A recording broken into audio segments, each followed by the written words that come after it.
بسم اللہ الرحمن الرحیم۔ حضور صلی اللہ علیہ وسلم کے ادب کے بارے میں بات کرتے ہوئے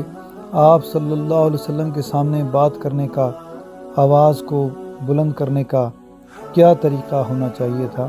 اس پر ہم اپنی بات کو آگے چلاتے ہیں۔ حضور صلی اللہ علیہ وسلم ایک بار سفر میں تھے کہ اس دوران ایک اعرابی یعنی عرب دیہاتی نے حضور صلی اللہ علیہ وسلم کو 3 بار آپ کا نام لے کر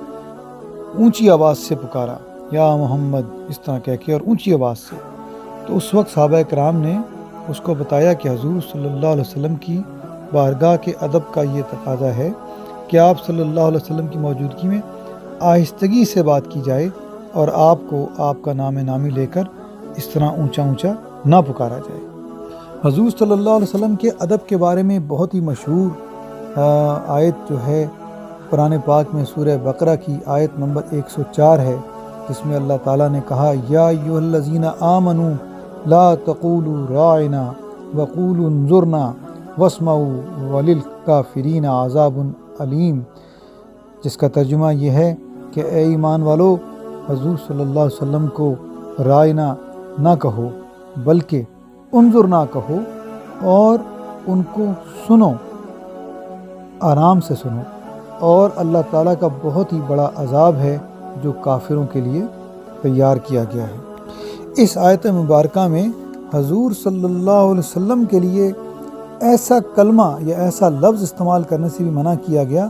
جس میں سے برائی کا پہلو نکلتا ہو۔ اس آیت میں ایمان والوں کو مخاطب کیا گیا، یا ایھا الذین آمنوا، اور ان کو منع کر دیا گیا کہ وہ رائنا کا لفظ یوز نہ کریں، جبکہ رائنا کا لفظ عربی میں اس کے معنی یہ تھے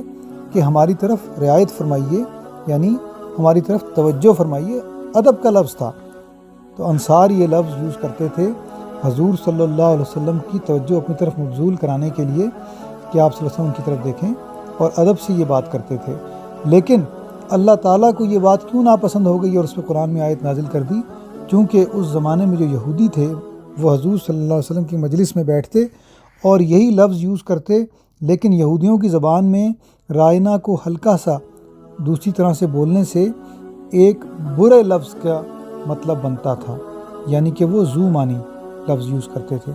ایسا لفظ جس کے 2 معنی ہوں۔ تو یہودیوں کا رائنا یوز کرنے سے مقصد حضور صلی اللہ علیہ وسلم کی انسلٹ کرنا ہوتا تھا یا آپ صلی اللہ علیہ وسلم کی برائی کرنا ہوتا تھا۔ تو اللہ تعالیٰ کو یہ بات پسند نہیں آئی، اور اللہ تعالیٰ نے مسلمانوں کے لیے، ایمان والوں کے لیے بھی یہ حکم جاری کر دیا کہ وہ رائنا کا لفظ ہی یوز نہ کریں، تاکہ اس میں سے کوئی برا انسان، کوئی یہودی غلط معنی نکال کر یوز کرنے کی کوشش کرے تو وہ ناکام ہو۔ اور ساتھ ہی اللہ تعالیٰ نے اس کے بدلے میں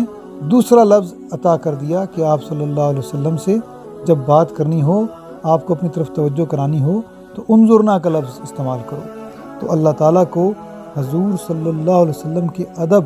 اور آپ کی شان کی حفاظت کے بارے میں اتنا خیال ہے کہ ایسا لفظ بھی استعمال کرنے سے منع کر دیا جس کا کسی اور طریقے سے غلط مطلب نکالا جا سکتا ہو۔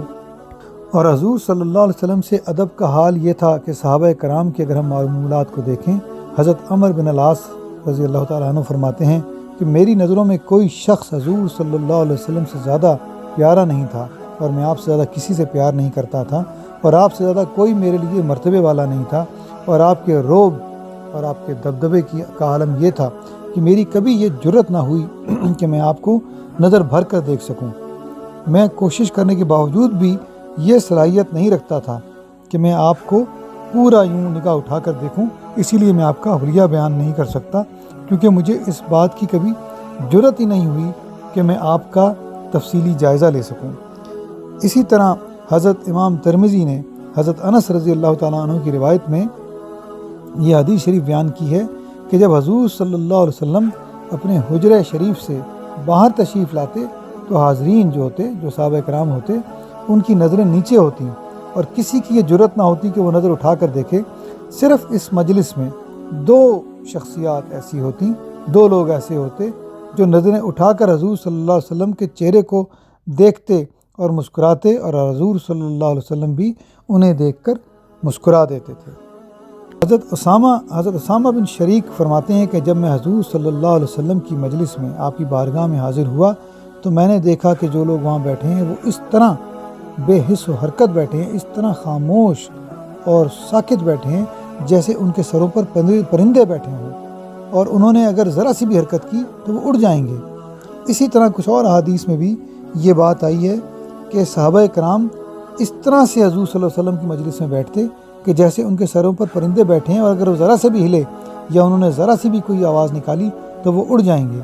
اور ایک حدیث میں ہے کہ جب حضور صلی اللہ علیہ وسلم بات کرتے تو صحابہ کرام اپنی گردنیں جھکا لیتے تھے۔ جزا اللہ عنا سیدنا محمد ما هو آلہ صلی اللہ علیہ وسلم۔